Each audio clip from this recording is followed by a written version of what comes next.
Hallelujah. Hallelujah. Praise the name of the living God. Praise the Lord, everybody.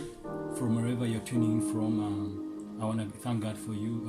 Wherever you are, whether you're in your car, whether you're in your sitting room, whether you're on your dining table, whether you're in your comfort, maybe your bedroom, wherever you are. Hallelujah. The word of God is so near to you in this season, in these days, in the era that we are in. Hallelujah. Knowing that there's a lockdown. Most of the countries, but it's not locked down to the word of God. Hallelujah. The word of God will meet you wherever you are. I want to thank God for you. Welcome to the Sunday service once again. Hallelujah. I want to praise God for you. I want to greet you, everybody, from wherever you are. Thank God that you've made it into this day. Hallelujah. The Bible reminds us in the book of Jeremiah, chapter 33, verse 3, that call to me and I will answer you and show you great and mighty things which you do not know. Hallelujah. Now, knowing that we only call upon God if we want Him to show us great and mighty things which we do not know about our future. Hallelujah. Your future is hidden in calling upon God. Hallelujah. Your destiny is hidden in calling upon God. That's why Jeremiah tells you, chapter 33, verse 3, that call to me and I will answer you and show you great and mighty things that thou not know. Thou not knoweth. Hallelujah. Praise the name of God. Welcome once again to the Sunday service. I greet you. I want to thank God for you for yielding more to the word of God and listen to what is happening around you. Knowing that what is happening around you, it's only for a while. It's temporary. Hallelujah. But what God is going to do in your life, He's going to resurrect you from every area of your life. Hallelujah. Let us pray as we get into the word of God. Loving Father, we are here yet again in your presence. It's an encouragement and it's an opportunity. We look forward to it each time that we are called. The Bible says, David says that I was glad when they told me to go into the house of the Lord. Hallelujah. We are glad each time that we come and yield unto you, less to what is happening around us, but more to you, because you are the author and the perfecter of our faith. Hebrews chapter 12 verse 2 states it very well, that you are the author and the perfecter of everything around our lives, Father God Almighty. So this afternoon we welcome you, Father. Come and nourish our lives. Come and nourish our spiritual lives, God Almighty, Father. Come and take us to a higher level, Father, into getting to know you, Father God Almighty. Because you say in the book of Psalms, chapter 118, verse 17, that I would have died if I don't believe to see the goodness of the Lord in the land of living. Lord, we are here. Come and speak to our lives. Come and nourish us. Come and take us far into getting to know you. In the name of our Lord Jesus Christ, Son of the living God, we prayed, we've trusted and believed. And everybody say amen. Amen. Say amen from wherever you are. Amen. Hallelujah. You know why I always say hallelujah? Hallelujah praise is the same in every language. It doesn't matter where you are. It doesn't matter what you're going through. It doesn't matter what has occurred in your life. But hallelujah praise is the same. Hallelujah means it is well. It is well. Let it be so. Let it be so. Hallelujah. So we're going to get into the word of God.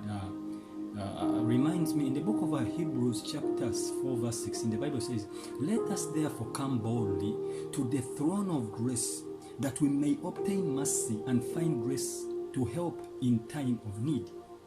Hallelujah. Let us therefore come boldly to the throne of grace, that we may obtain mercy and find grace to help in time of need. So each time we come into the presence of God, we want to obtain mercy, okay, and find grace. So you have to come boldly, expectant that your life is not going to remain the same. Hallelujah. It is a season of resurrection. Hallelujah. I want to remind you that in this season of resurrection, what the enemy meant for evil in your life, God is going to turn it into good. Let me say that again. What the enemy meant evil for your life, for your spiritual life, for your family, for your marriage, for your business, God is going to turn it around good for your sake, because you've waited upon Him. You've not given up. You've yielded unto Him, less to what is happening around you, but more to God, knowing that He's the author and the finisher of everything, of your faith, of your life, of your future. Hallelujah. Praise God. Praise God. Hallelujah. I'm sharing this afternoon from an interesting book of the Bible. I call it interesting because 1 Samuel chapter 26. Samuel, a man who came from a barren womb, from Hannah. Hannah cried to the Lord. We remember that, and God gave him a son. He gave him one. He was called Samuel, and that Samuel covered all the other children of that Penina had. Hallelujah, Samuel, and he was a prophet. Hallelujah. Whenever I go to the book of Samuel, whenever I'm sharing from the book of Samuel, I feel so strong spiritually because I'm sharing from a prophetic book. Hallelujah. Whatever is going to happen to you this afternoon, you're going to receive it because we are sharing from a prophetic book, from a prophetic address. Hallelujah. 1 Samuel chapter 26. And I'll read the whole chapter. Thank you, Holy Spirit. We thank God for the presence of the Holy Spirit. I feel the atmosphere is ready. Your hearts are ready. Let's go into the Word of God. Woo. Hallelujah. Okay. Then the Zephathites came to Saul at Gibeah, saying, "Is not David hiding himself on the hill of Hachilah, which is on the east of Jeshimon?" So Saul arose and went to the wilderness of Ziph with 3,000 chosen men of Israel to seek David in the wilderness of Ziph. And Saul encamped on the hill of Hachilah, which is beside the road on the east of Jeshimon.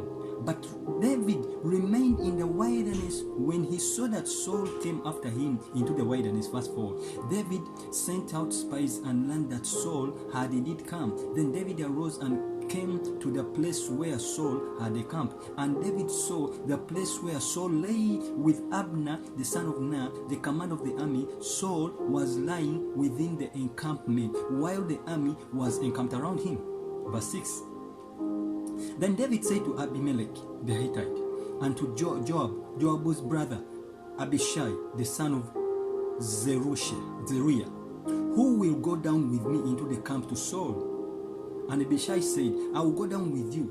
So David and Abishai went to the army by night, and they lay Saul sleeping. They saw Saul sleeping within the encampment with the spear stuck in the ground at his head, and Abner and the army lay around him. Verse 8.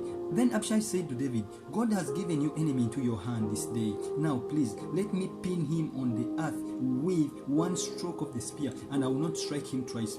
Verse 9. But David said to Abishai, "Do not destroy him, for who can put his hand against the Lord is anointed and be guiltless?"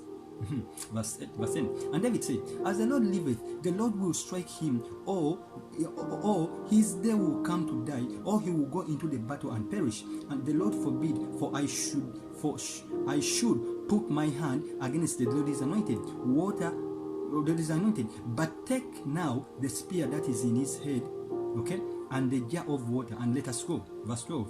So David took the spear and the jar of water from Saul's head, and they went away. No man saw it or knew it, nor did any awake, for they were all asleep, because a deep sleep from the Lord had fallen upon them. I'll get back to that. Verse 12. So a deep sleep from the Lord had fallen upon them. Okay. Then verse 13. Then David went over to the other side and stood far off on the top of the hill, and with a great space between them. And David called to the army and to Abner, the son of Ner, saying, "Will you not answer Abner?" Then Abner answered, "Who are you who calls the king?" And David said to Abner, "Are you not a man who is like in Israel? Who is like you in Israel? Why then have you not kept watch over your lord the king? For one of the people came in to destroy the king. This thing you have done is not good. And as the Lord liveth, you deserve to die, because you have not kept watch over your Lord. For the Lord is anointed. And now see where the king's spear is, and the jar of water that was at his head." Okay, verse 17. Saul recognized David's voice and said, "Is this not your voice, my son David?" And David said, "It is my voice, my Lord King." And he said, Why does my Lord pursue his servant? For what have I done? What evil is on my hands? Now therefore, let my Lord the king hear the words of thy servant.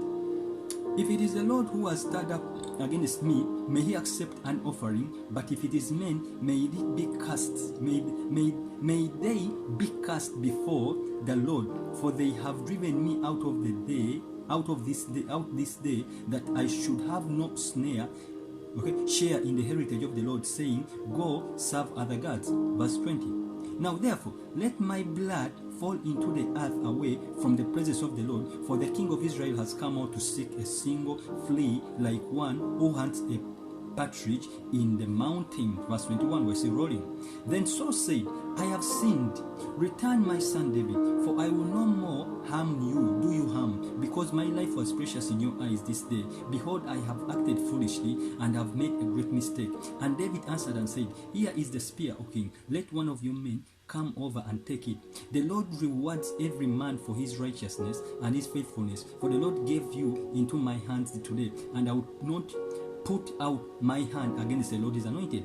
Verse 24. Behold, as your life was precious in this day in my sight, so is my life be. So let my life be precious before the sight of the Lord, and may he deliver me out of all the tribulations. Verse 25. Then Saul said to David, blessed are you, my son David. You will do many things and you will succeed in them. So David went his way, and Saul returned to his place. Now, hallelujah.